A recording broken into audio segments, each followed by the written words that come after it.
Hey, it's Scott MacFarlane. Outside today. First of all, because it's like a perfect day outside, but also because it's kind of been a relatively quiet day, week, and month for that matter, at the courthouse. Almost as if there was bandwidth provided or the decks were cleared for the Donald Trump 2020 election conspiracy trial, which was supposed to begin here March 4th, but has been postponed indefinitely as the Supreme Court prepares to hear arguments and ultimately issue a ruling on Trump's claim of presidential immunity. But speaking of delays and requests from defendants, I want to tell you about the case of Joseph Irwin and John Richter, two January 6 defendants accused of being in the Senate chamber that day among that smaller subset of the mob.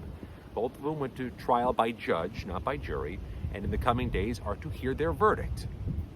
The Department of Justice today asked the judge to reject Irwin and Richter's request to appear by video for their verdict and not have to come here to Washington to face the judge and be in court in person.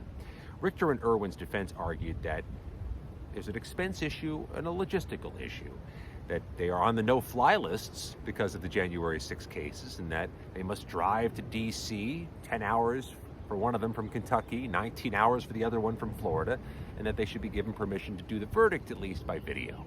The Department of Justice argued today, no, that they shouldn't be given that special permission, that they haven't made a sufficient argument. And then the Department of Justice says this, quote, "The defendants are not the only party that has an interest in appearing in person for all stages of the trial. The government and the public at large, too, have an interest in-person proceedings. The public at large does too," which is similar, or symmetrical at least, to the argument Jack Smith made when Donald Trump first began trying to delay his 2020 election subversion case. Jack Smith made the argument that speedy trial rights don't exclusively belong to defendants, that the public has a right to a speedy trial too.